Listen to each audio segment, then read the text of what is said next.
श्री पंचमुखी हनुमत कवचम्। ओम श्री पंचवदनायांजनेयाय नमः। ओम अस्य श्री पंचमुख हनुमत कवच मंत्रस्य ब्रह्मा ऋषिः गायत्री छंदः पंचमुख विराट हनुमान देवता ह्रीं बीजं श्रीं शक्तिः क्रों कीलकं क्रों कवचं क्रैं अस्त्राय फट इति दिग्बन्धः। श्रीगरुण उवाच अथ ध्यानं प्रविश्यामि शृणु सर्वांगसुन्दरी यत् कृतं देवदेवेन ध्यानं हनुमतः प्रियं पंचवक्त्रं महाभीमं त्रिपञ्चनयनैर्युतं बाहुभिर्दशभिर्युक्तं सर्वकामार्थसिद्धिदं पूर्वं तु वानरं वक्त्रं कोटिसूर्यसमप्रभं दृष्ट्वा करालवदनं भ्रुकुटिकुटिलेक्षणम् अस्यैव दक्षिणं वक्त्रं नारसिंहं महाद्भुतम् अत्युग्रतेजो वपुषं भीषणं भयनाशनं पश्चिमं गारुडं वक्त्रं वक्रतुण्डं महाबलं सर्वनागप्रशमनं विषभूतादिकृन्तनम् उत्तरं सौकरं वक्त्रं कृष्णदीप्तं नभोपमं पातालसिंहवेताल ज्वररोगादिकृन्तनम् ऊर्ध्वं हयाननं घोरं दानवातकरं परं येन वक्त्रेण विप्रेन्द्र तारकाख्यं महासुरं जघान शरणं तत्स्यात् सर्वशत्रुहरं परं ध्यात्वा पंचमुखं रुद्रं हनुमन्तं दयानिधिं खगत्रिशूलं खट्वांगं पाशमङ्कुशपर्वतं मुष्टिं कौमोदकीं वृक्षं धारयन्तं कमण्डलुं भिन्दिपालं ज्ञानमुद्रां दशभिर्मुनिपुङ्गवम् एतान्यायुधजालानि धारयन्तं भजाम्यहम् प्रेतासनोपविष्टं तं सर्वाभरणभूषितं दिव्यमाल्याम्बरधर दिव्यगन्धानुलेपनं सर्वाश्चर्यमयं देव हनुमद्विश्वतोमुखं पञ्चास्यमच्युतमनेकविचित्रवर्णं वक्त्रं शशाङ्कशिखरं कपिराजवर्यं पीताम्बरादिमुकुटे रूपशोभितांगं पिङ्गाक्षमाद्यमनिशं मनसा स्मरामि मर्कटेशं महोत्साहं सर्वशत्रुहरं परं शत्रुसंहर मां रक्ष श्रीमन्नापदमुद्धर। ॐ हरिमर्कटमर्कटमन्त्रमिदं परिलिख्यति लिख्यति वामतले यदि नश्यति नश्यति शत्रुकुलं यदि मुञ्चति मुञ्चति वामलता। ॐ हरिमर्कटाय स्वाहा। ॐ नमो भगवते पंचवदनाय पूर्वकपिमुखाय सकलशत्रुसंहारकाय स्वाहा। ॐ नमो भगवते पंचवदनाय दक्षिणमुखाय करालवदनाय नरसिंहाय सकलभूतप्रमथनाय स्वाहा। ॐ नमो भगवते पंचवदनाय पश्चिममुखाय गरुडाननाय सकलविषहराय स्वाहा। ॐ नमो भगवते पंचवदनाय उत्तरमुखाय आदिवराहाय सकलसम्पत्कराय स्वाहा। ॐ नमो भगवते पंचवदनायोर्ध्वमुखाय हयग्रीवाय सकलजनवशंकराय स्वाहा। ओम अस्य श्री पंचमुख हनुमन मंत्रस्य श्रीरामचंद्र ऋषिः अनुष्टुप् छन्दः। पंचमुख वीर हनुमान देवता हनुमानिति बीजं वायुपुत्र इति शक्तिः अंजनीसुत इति कीलकं श्रीरामदूत हनुमत प्रसाद सिद्ध्यर्थे जपे विनियोगः ऋष्यादिकं विन्यसेत। ओम अंजनीसुताय अंगुष्ठाभ्यां नमः। ओम रुद्रमूर्तये तर्जनीभ्यां नमः। ओम वायुपुत्राय मध्यमाभ्यां नमः। ओम अग्निगर्भाय अनामिकाभ्यां नमः। ओम रामदूताय कनिष्ठिकाभ्यां नमः। ओम पंचमुख हनुमते करतलकरपृष्ठाभ्यां नमः इति करन्यासः। ओम अंजनीसुताय हृदयाय नमः। ओम रुद्रमूर्तये शिरसे स्वाहा। ओम वायुपुत्राय शिखायै वषट। ओम अग्निगर्भाय कवचाय हुं। ओम रामदूताय नेत्रत्रयाय वषट। ओम पंचमुख हनुमते अस्त्राय फट। पंचमुख हनुमते स्वाहा इति दिग्बन्धः। वन्दे वानर नारसिंह खगराट क्रोडास्ववक्त्रान्वितं दिव्यालङ्करणं त्रिपञ्चनयनं दैदीप्यमानं रुचां हस्ताब्जैरशिखेटपुस्तकसुधा कुम्भाङ्कुशाद्रिं हलं खट्वाङ्गं फणिभूरुहं दशभुजं सर्वारिवीरापहाम्। ॐ श्रीरामदूताय आञ्जनेयाय वायुपुत्राय महाबलपराक्रमाय सीतादुःखनिवारणाय लङ्कादहनकारणाय महाबलप्रचण्डाय फाल्गुनसखाय कोलाहल सकल ब्रह्मांड विश्वरूपाय सप्तसमुद्र निरलंघनाय पिंगलनयनाय मितविक्रमाय सूर्यबिंबफल सेवनाय दुष्टनिवारणाय दृष्टिनिरालंकृताय संजीविनी संजीवितांगद लक्ष्मण महाकपि सैन्य प्राणदा दशकंठ विध्वंसनाय रामेष्टाय महाफाल्गुन सखाय सीता सहित रामवर प्रदाय षड्प्रयोगागम पंचमुख वीर हनुमन मंत्र जपे विनियोगः। ओम हरिमरकट मरकटाय बम बम बम बम बम वषट स्वाहा। ओम हरिमरकट मरकटाय फम फम फम फम फम फम फट स्वाहा। ओम हरिमरकट मरकटाय खें खें खें खें खे मारणाय स्वाहा। ओम हरिमरकट मरकटाय लुं लुं लुं लुं लुं आकर्षित सकल संपत्कराय स्वाहा। ओम हरिमरकट मरकटाय धम धम धम धम धम शत्रुस्तंभनाय स्वाहा।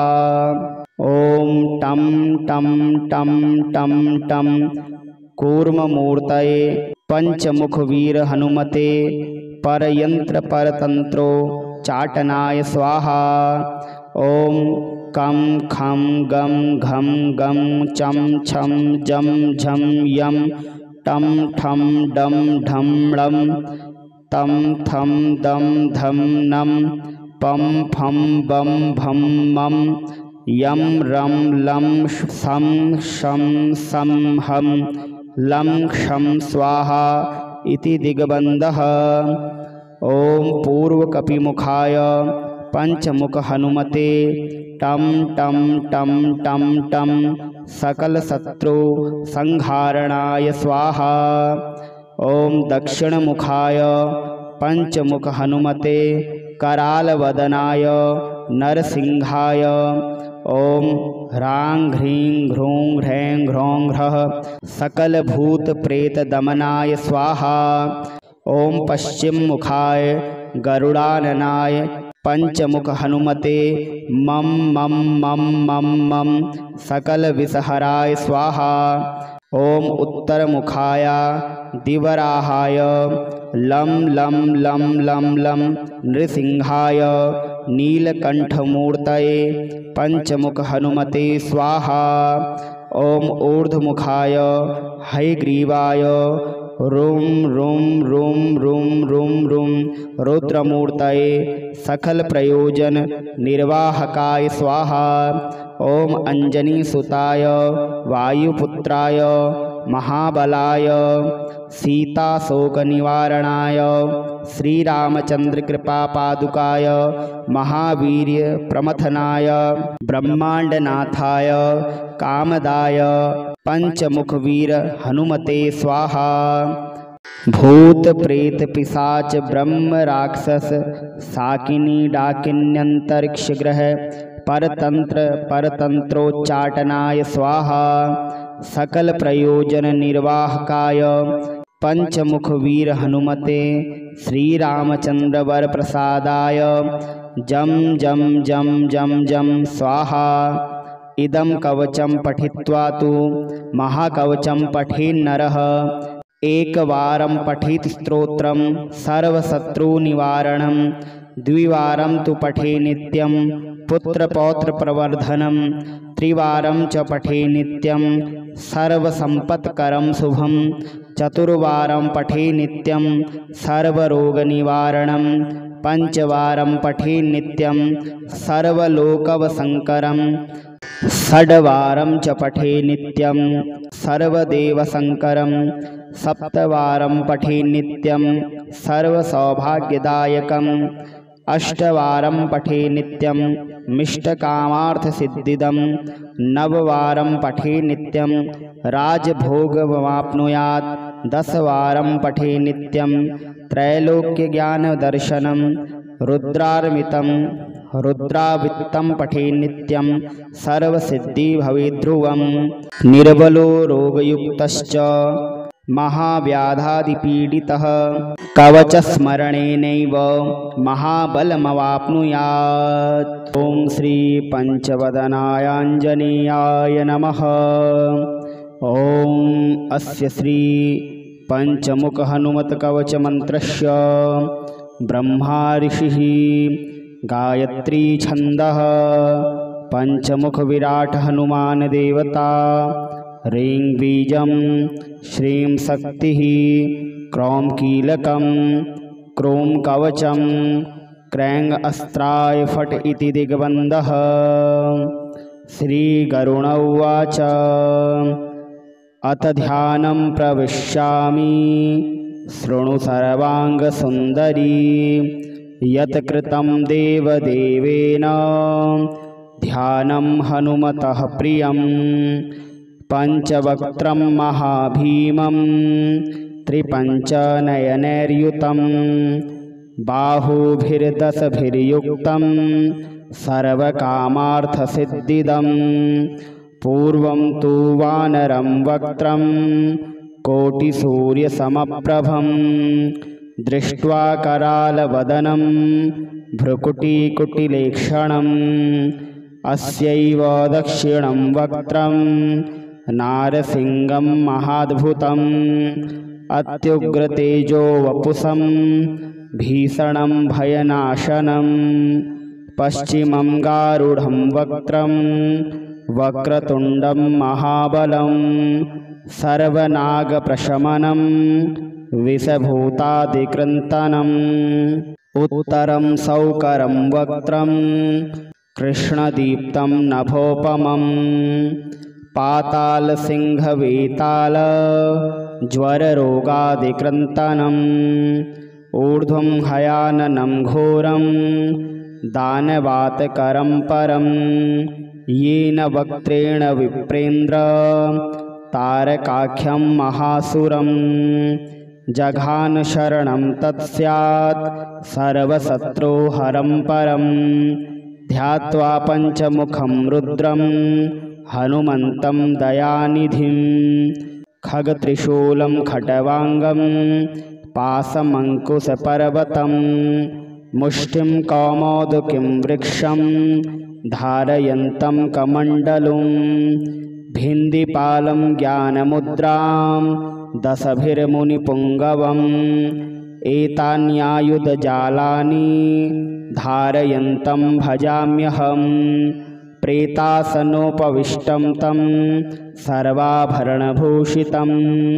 दिव्यमाल्याम्बरधर दिव्यगन्धानुलेपनं सर्वाश्चर्यमयं देव हनुमद्विश्वतोमुखं पञ्चास्यमच्युतमनेकविचित्रवर्णं वक्त्रं शशाङ्कशिखरं कपिराजवर्यं पीताम्बरादिमुकुटे रूपशोभिताङ्गं पिङ्गाक्षमाद्यमनिशं मनसा स्मरामि मर्कटेशं महोत्साहं सर्वशत्रुहरं परं शत्रुसंहर मां रक्ष श्रीमन्नापदमुद्धर। ॐ हरिमर्कटमर्कटमन्त्रमिदं परिलिख्यति लिख्यति वामतले यदि नश्यति नश्यति शत्रुकुलं यदि मुञ्चति मुञ्चति वामलता। ॐ हरिमर्कटाय स्वाहा।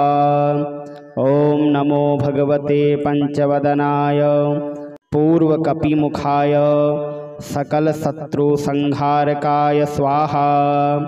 ॐ नमो भगवते पंचवदनाय दक्षिणमुखाय करालवदनाय नरसिंहाय सकलभूतप्रमथनाय स्वाहा।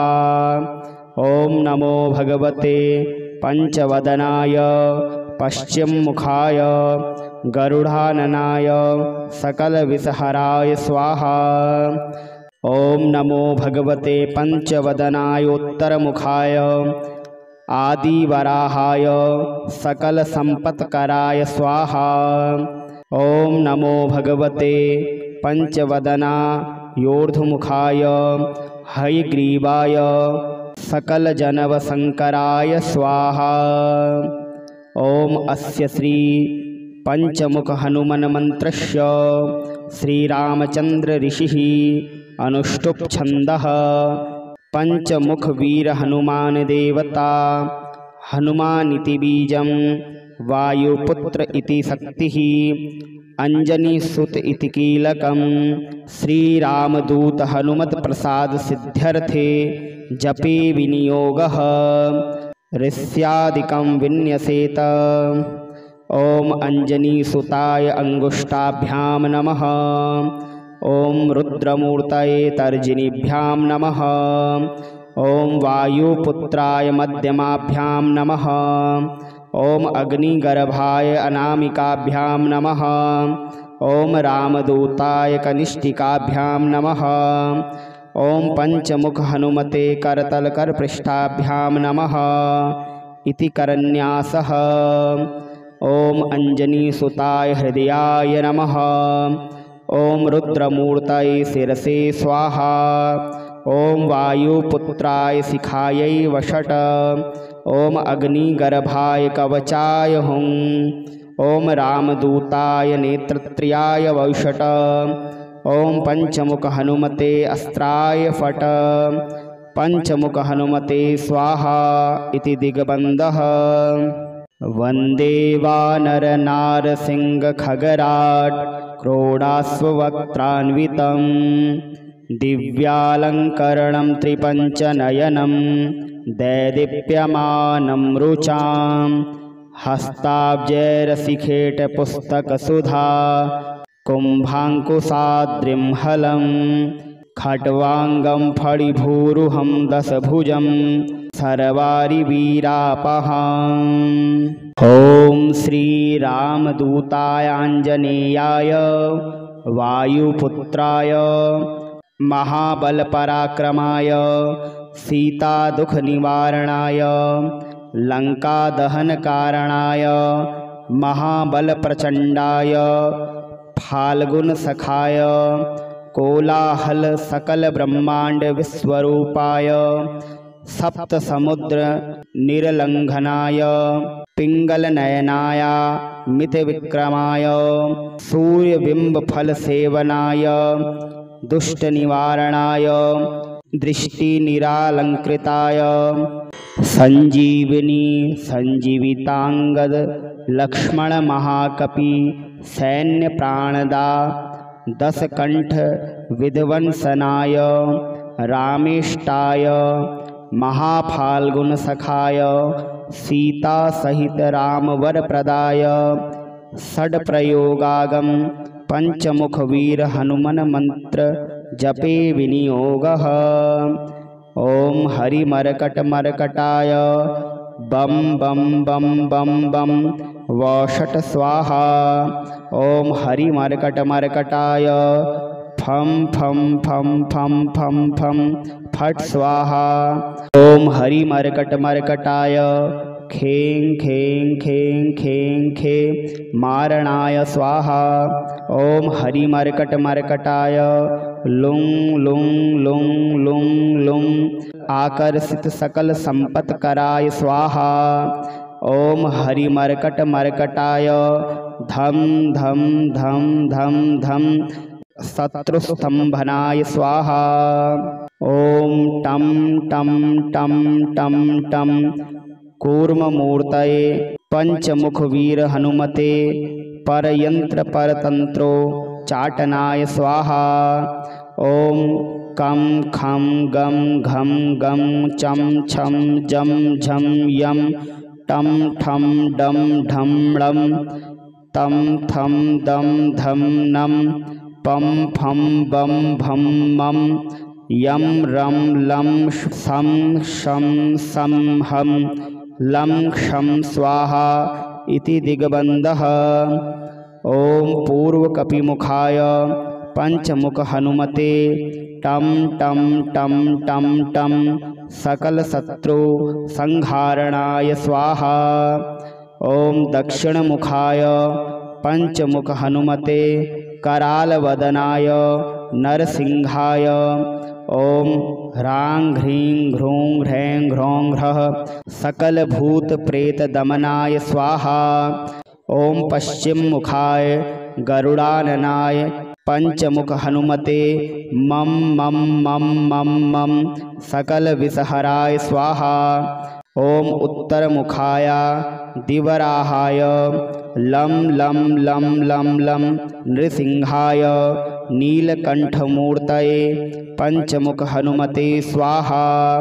ओम ऊर्ध्वमुखाय हयग्रीवाय रुं रुं रुं रुं रुं रुं रुद्रमूर्तये सकल प्रयोजन निर्वाहकाय स्वाहा। ओम अंजनीसुताय वायुपुत्राय महाबलाय सीता शोक निवारणाय श्रीरामचंद्र कृपा पादुकाय महावीर्य प्रमथनाय ब्रह्मांडनाथाय कामदाय पंचमुख वीर हनुमते स्वाहा। भूत प्रेत पिशाच ब्रह्म राक्षस साकिनी डाकिन्यंतरिक्ष ग्रह परतंत्र परतंत्रोच्चाटनाय स्वाहा। सकल प्रयोजन निर्वाहकाय पंचमुख वीर हनुमते श्रीरामचंद्र वर प्रसादाय जम जम जम जम जम स्वाहा।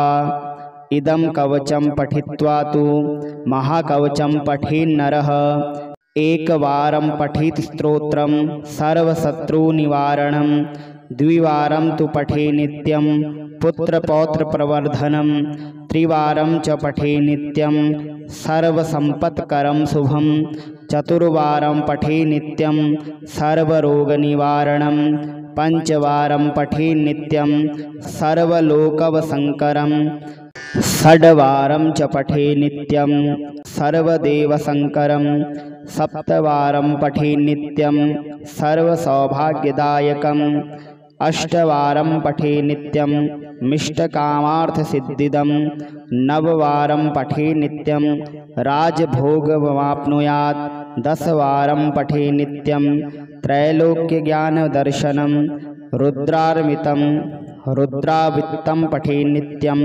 सर्वसिद्धि भवेद्ध्रुवं निर्बलो रोगयुक्तश्च महाव्याधादिपीडितः कवचस्मरणेनैव महाबलमवाप्नुयात्।